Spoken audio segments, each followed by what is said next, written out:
Hello again, ladies and gentlemen. Now that you have mastered Chapter 4 and learned everything there is to know about the cell, we are going to go up the next step up the level of structure and talk about tissues. Chapter 5 is titled Histology. Now, histology, by definition, is the study of tissues and how they are arranged into the next level up, which is organs. So this is going to be a relatively short lecture because most of the material is in all of the pictures that you will see, the pictures and the figures that are in Chapter 5. There are 6 different subheadings. One is the study of tissues. 2 is epithelial tissue. 3 is connective tissue. 4 combines nervous and muscular tissues. 5 talks about cell junctions, glands, and membranes. And then a very short part 6, which talks about tissue growth, development, repair, and degeneration. Again, if you would go to the study guide on page 173 and print that out, I think it will be a very good idea. Call from +13. I'm sorry, I got a telephone call. I forgot to turn that off. 5.1 is the study of tissues. Let's again look at a definition. A tissue, according to your author, is a group of similar cells and cell products, such as proteins, that arise from the same region of the embryo and which work together to perform a specific structural or physiological role in an organ. Okay? Just a group of cells that do pretty much the same thing in making up organs. There are 4 primary tissues: epithelial tissue, connective tissue, nervous tissue, and muscular tissue. Okay, now look at table 5.1, and there you will see the definitions and some representative locations of the 4 primary types of tissue. Let's talk just briefly about embryonic tissue, because that's where we all came from. We each started as a one-celled creature, and our development began then. Very soon after one cell becomes 2, becomes 4, becomes 8, etc., we start to see some cell division in which there are the different types of cells start to get together to form different types of what are called now germ layers. The ectoderm, E-C-T-O, ectoderm, is an outer layer of cells that gives rise to the epidermis and the nervous tissue. The innermost layer, called the endoderm, E-N-D-O, endoderm, gives rise to mucous membranes of the digestive and the respiratory tracts, and to the digestive glands. Between the two is mesoderm, a level or a layer of more loosely organized cells. Now, you might be wondering how this will be tested in your unit exam. Well, you will have pictures and to make identification of. So, I want you to look at these pictures carefully and try to remember what's what and which is which. Section 2, epithelial tissue. Definition again. Epithelial tissue consists of a sheet of closely adhering cells, one or more cells thick, with the upper and outer surface usually exposed to the environment or to an internal space in the body. Epithelium covers the body surface, lines body cavities, forms the internal and external linings of many organs, and constitutes most gland tissue. On page 144, you will see 6 different basic functions of epithelial tissue. I will just mention them by name, and then you can study a little more detail. One is protection. One is secretion. One is excretion. Another, absorption. The 5th is filtration. And the 6th is sensation, which might sound like it's out of place, but this layer is composed of nerve endings. Between an epithelial layer and the underlying connective tissue is a layer called the basement membrane. It contains collagen, glycoproteins, and other protein carbohydrate chemicals, and these just hold the epithelium to the other connective tissue. First, in figure 5.3, look at the top layer, layer A, and these are the classes of epithelium.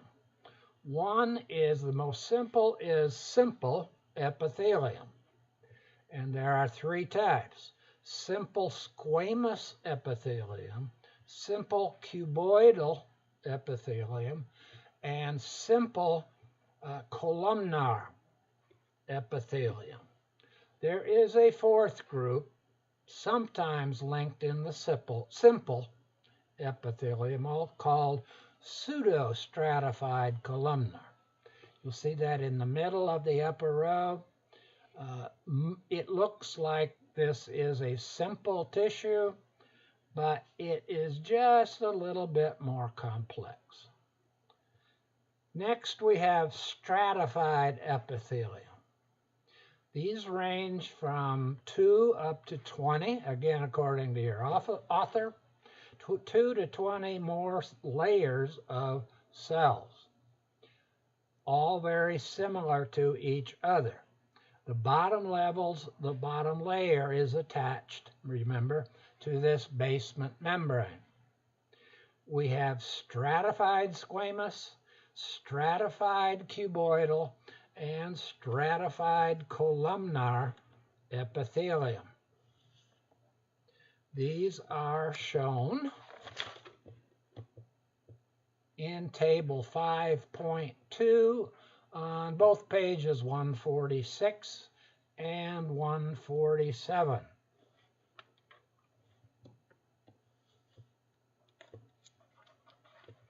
Next we'll talk, I just talked about that, stratified epithelium. I knew I'd heard that somewhere. Okay, if you look through the next, now I'm up to 4 pages. These are all photomicrographs of different types of epithelium. 5.3, the first type of tissue we'll discuss in a little more detail is connective tissue. These are the most common, most abundant, widely distributed types of primary tissues.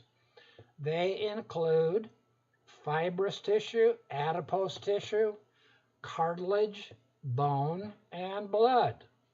That might surprise you a little bit, but we'll talk about why blood is linked in here in a couple minutes. The functions of connective tissue, again, are multiple: binding of organs, support, physical protection, immune protection, movement, storage, heat production, and transport. Fibrous connective tissue is the most diverse type of all of these. We will talk about several different parts of this. The cells that make up fibrous connective tissue are fibroblasts, which develop into fibrous cells, macrophages, which are large phagocytic cells, leukocytes, also called white blood cells, plasma cells that work in our immune system, mast cells, and adipocytes, more commonly called fat cells. There are three types of protein fibers found in this connective tissue. There's collagenous fiber. These are made up of collagen. They're tough, flexible, and resist stretching. The second is reticular fibers. These are thin collagen fibers coated with glycoprotein. And finally, elastic fibers. You will see these again in much more detail if you look at pages 153. That's the loose connective tissue. 155 are the types of dense connective tissue.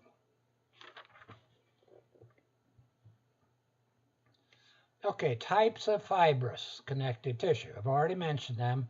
There is loose connective tissue, where much of the space between the cells is actually ground substance. It's an acellular substance. In dense connective tissue, there is very little space between the cells and only a minimal amount of ground tissue. Again, 153, page 153 has types of loose connective tissue. 155 are some photomicrographs of dense connective tissue. The types of dense regular connective tissue is named for two different properties. One are the collagen fibers, which are closely packed with very little space between them. And two, the fibers are parallel to each other. These are very common in tendons and in ligaments that we'll study in a later chapter. The vocal cords and some spinal ligaments are made up of dense, regular connective tissue, and that's called elastic tissue. Dense, irregular connective tissue is also shown there in Table 5.5. It also has thick bundles of collagen with very little room for cells and ground substance, but the collagen branches seem to run in very random directions. These are common in the dermis of the skin, and they also conform protective capsules around such organs as kidneys, testes, spleen, and a tough fibrous sheath around bones, nerves, and most other types of cartilage. Next is adipose tissue, better called fat. There are two different types, white adipose tissue and yellow adipose tissue. You will see in Table 5.6. The white type of adipose tissue is the more abundant, and it is the only significant fatty tissue of the adult body. Besides storing nutrients at times, it does give us a lot of heat protection. Unfortunately, with many of us Americans, we develop too much of this white fat. The brown fatty tissue is found mainly in fetuses, infants, and children. You will find very, very little of it in adults.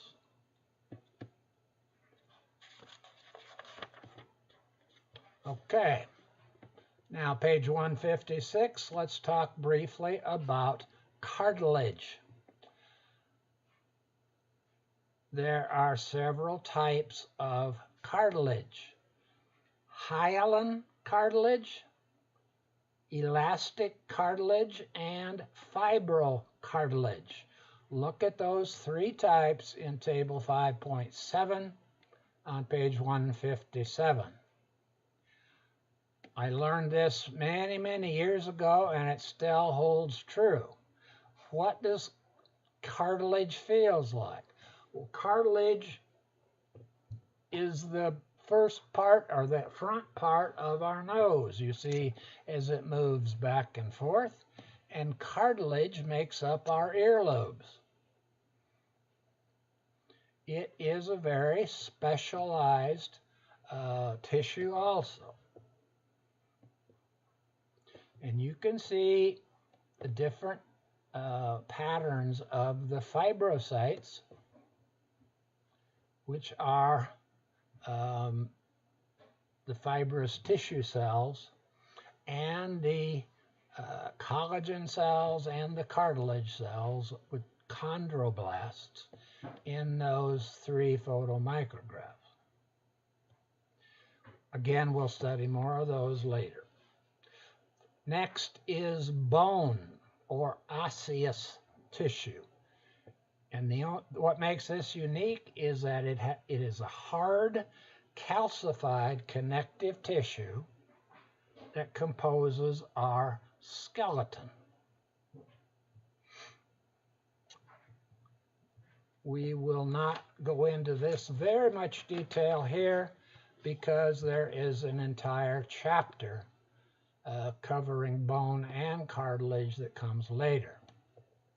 For right now, I want you to hear the two different types of bone. There is spongy bone,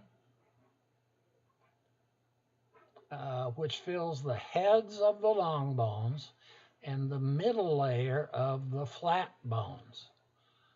Although it is calcified and hard, it has very delicate slivers and plates that give it a spongy appearance.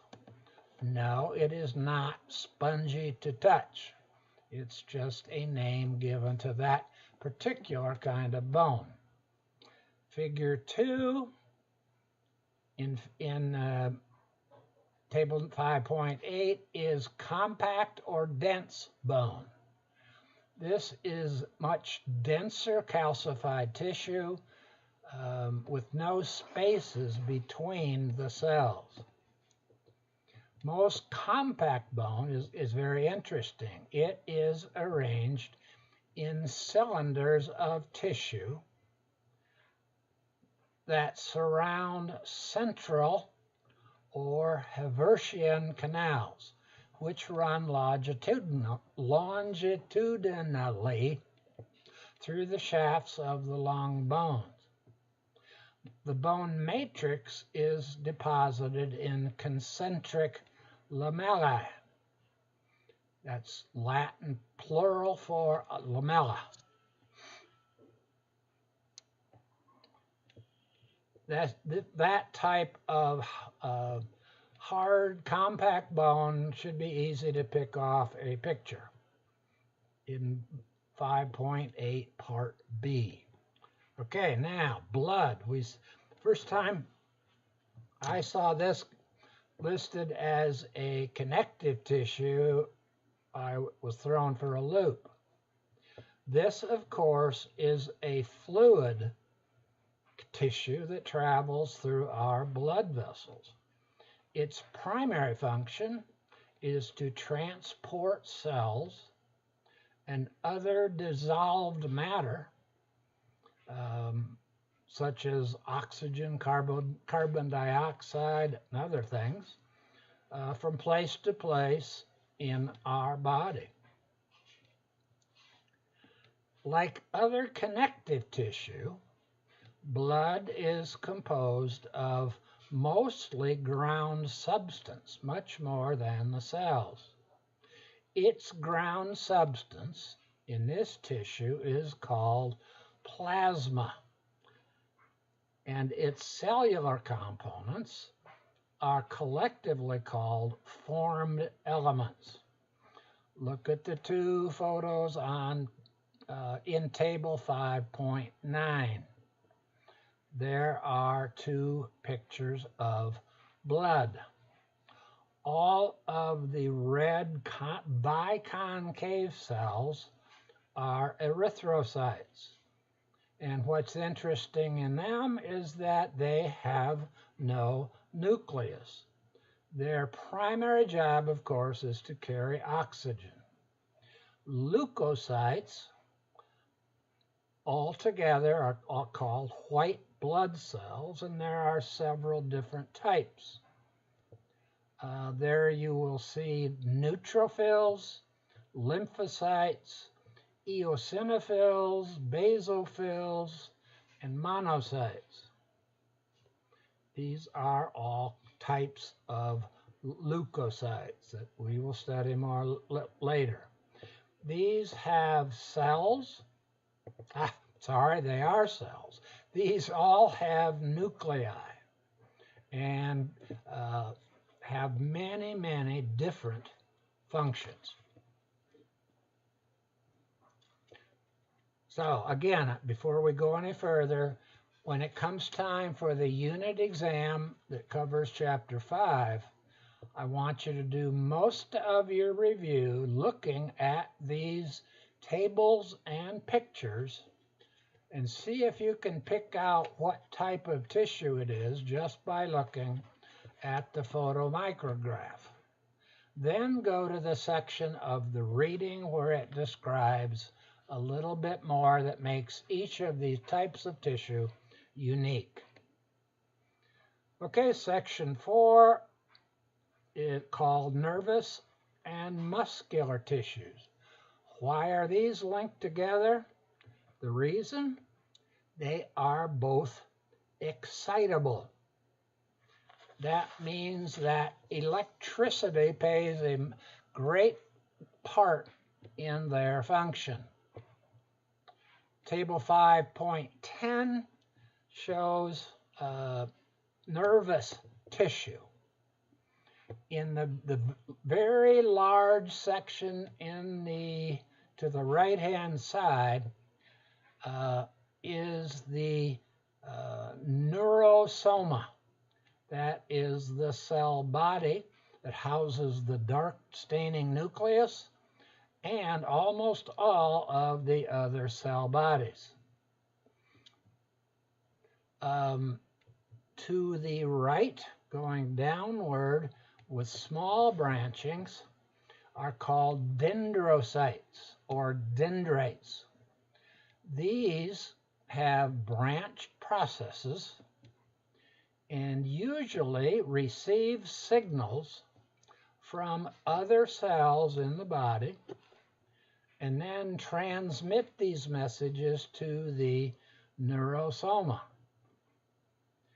So it comes from the signal comes from the dendrites into the neurosoma, and then on down, if you will, the axon, which is a single, much longer nerve fiber.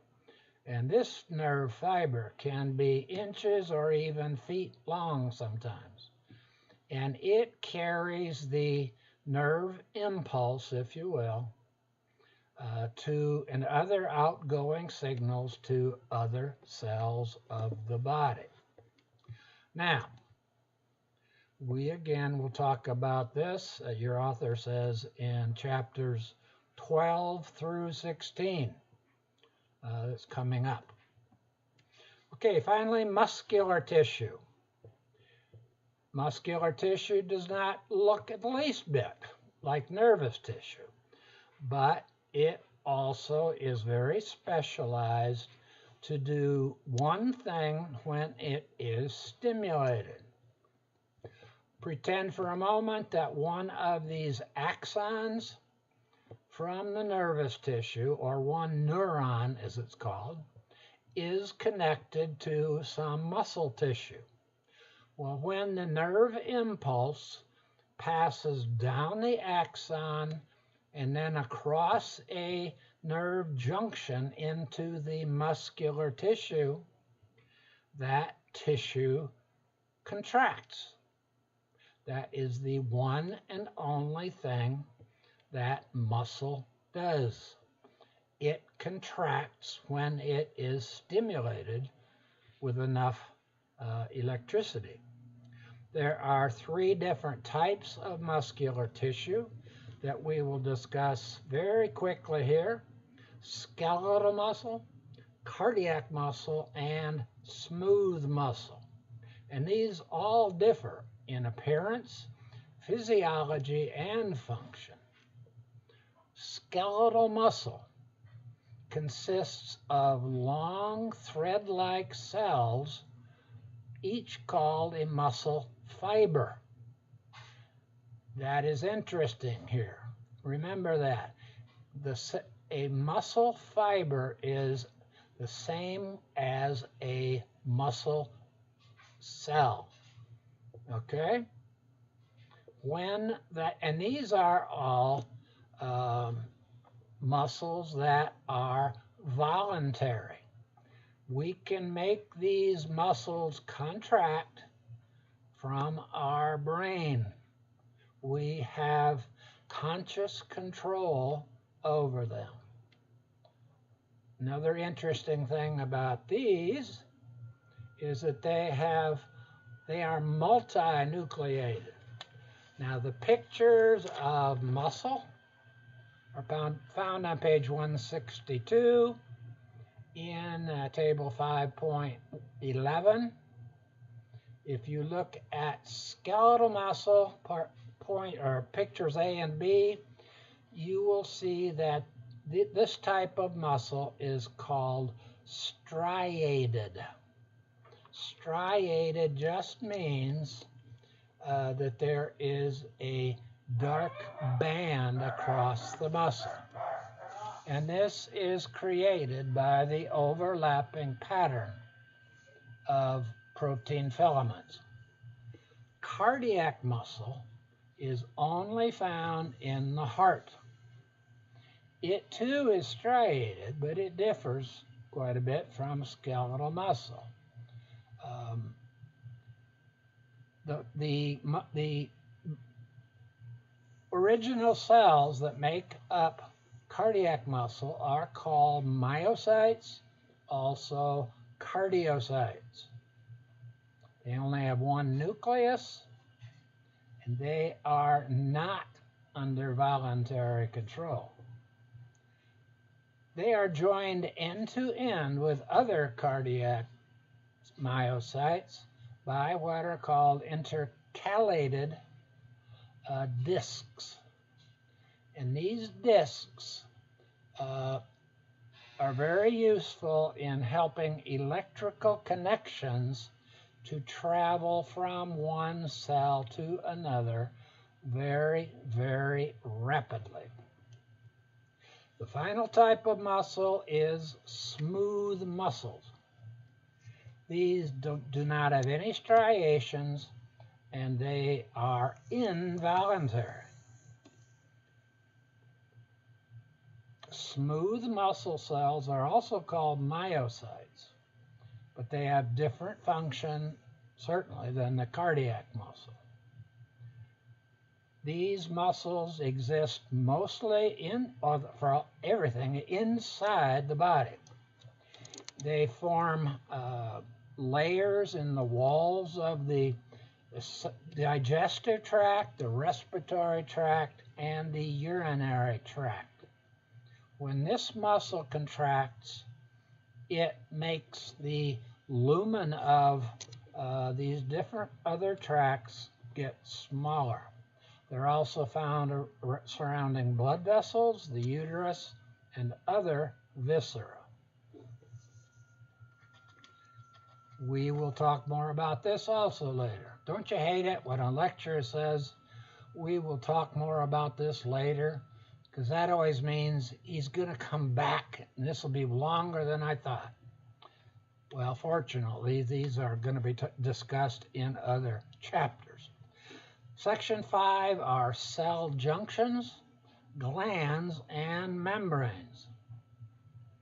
Now, cell junctions are the connection between different types of cells with another cell, and they enable these cells to resist stress, to communicate with each other, usually with electricity, and to control the movement of substances into and out of the cells.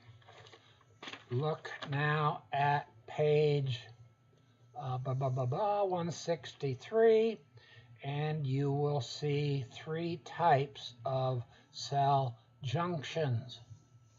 At the top is the tight junction between 2 different cells to the left and the right. B shows what is called a desmosome, a much more complicated junction. And finally, C is a gap junction. I think I will let you read over those very briefly, just so you have heard the words and you can see the differences. Now, a gland. How can your gland be called connective tissue? Well, it's all magic, folks. Let me define a gland. A gland is a cell or an organ that secretes substances for use somewhere else in the body or for the elimination as waste. The product, if it's useful to the body, is called a secretion. If it is being removed from the body, it is called an excretion. Let's look at endocrine and exocrine glands. These glands started originally as invaginations of the surface epithelium, but the endocrine glands actually end up getting closed off. Their secretions are called either enzymes or hormones that we will study later, and they are secreted into the bloodstream, which then takes them all over the body. An exocrine gland always has a duct that conveys their secretions to the surface of the body. A good example of that, of this type of gland, would be a sweat gland.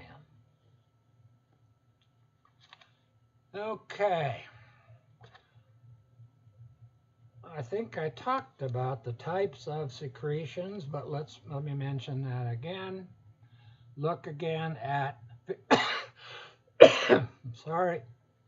figures 5.29, 5.30 on 164, 165. These are talk about the development of glands and then the difference between the exocrine and endocrine glands. Some glands secrete a serous fluid, such as sweat, milk, tears, or sweat or digestive juices. Mucus glands found in the tongue, the roof of the mouth, and in all of the mucous membranes of the body, secrete a glycoprotein named mucin. It is sometimes called mucus.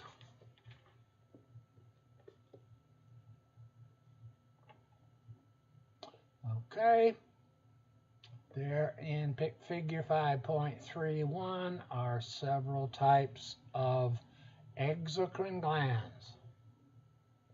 5.32 shows 3 different modes of exocrine secretion. Let me talk very briefly about membranes. Why is a membrane covered here in a chapter about connective tissue? Well, a membrane lines a major body cavity and covers their viscera. This is very, very similar to what we studied before about epithelial tissue. So sometimes the epithelial tissue that covers other organs is made up of different types of membranes. The largest membrane in the body is called the cutaneous membrane, a very fancy word for the skin. A mucous membrane lines, as I said, the digestive, the respiratory, the urinary, and reproductive ducts of our body. They also line the digestive system. And their purpose primarily is to excrete mucin or mucus to keep the layer of cells moist. Okay. Now, finally, we'll talk very quickly again about tissue growth. Tissues grow, of course, because their cells increase in number and or size. In an embryo or in a child, most growth occurs by what is called hyperplasia. And another word for this is through cell multiplication. Skeletal muscles and adipose tissues, however, grow through hypertrophy, which just means each pre-existing cell gets larger. I want you right now to hear the word neoplasia. Neoplasia is defined as the development of a tumor, some of which are benign. A wart is a tumor. A skin tag is a tumor. A mole is a tumor. They are abnormal cells to be found in that area, but they are not cancerous. Now, the other type of cell in neoplasia are the cancerous cells. These type of cells exhibit what's the name metaplasia. Metaplasia is a name given to the change from one type of mature tissue to another. if this new type of tissue finds itself being unable to be controlled by any other system in the body, then this tissue can develop into a cancerous tissue or cancerous growth. By the way, we'll talk more about how some of these cancerous cells or growths are killed by our own immune system. This has only been described in detail quite recently. A word about stem cells. A lot of controversy about this. Let me look a definition. Let me discuss a stem cell. These are undifferentiated cells that are not yet performing any specialized function, but they have the potential, if acted upon by the DNA and the proteins in our body, to develop into one or more different types of mature cells.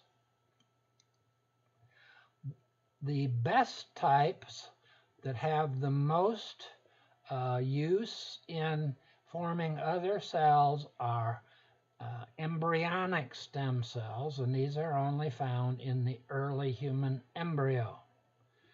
These cells can develop into almost any other type of cell.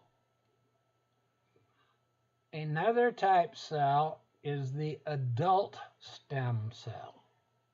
These occur in much smaller numbers, and they're only found in mature organs and tissues throughout a person's life. These cells are said to be multipotent as opposed to totipotent, and they can only develop into two or more slightly different cell lines. That makes them a little bit less useful to researchers. Let's talk about tissue repair very briefly. Two ways that tissue repair can occur. One is by regeneration, and that just means the replacement of dead or damaged cells by the same type of cells. And this restores the normal function of an organ. Almost all skin injuries, simple skin injuries, heal by regeneration. Fibrosis is another type of repair, and it is the replacement of damaged tissue with scar tissue, which is made up of collagen tissue produced by fibroblasts. Okay, regeneration leaves nothing behind usually. Fibrosis leaves behind a scar. 5.34, figure 5.34 on page 170. If you follow through counterclockwise, it shows the lady cutting her finger, trying to cut up some vegetables. And you will see the different stages of healing. First, there is bleeding into the wound.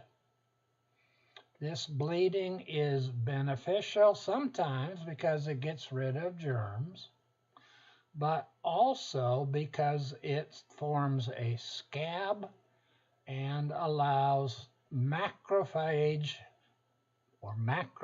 activity in a protected environment. Part 3 shows the granulation tissue that's forming underneath. And finally, picture 4 is epithelial regeneration after this scab falls off. with connective tissue fibrosis that occurs underneath. Okay, I'm going to quit with that and hope you have success finding this lecture and going on into your work in Chapter 5. Thank you.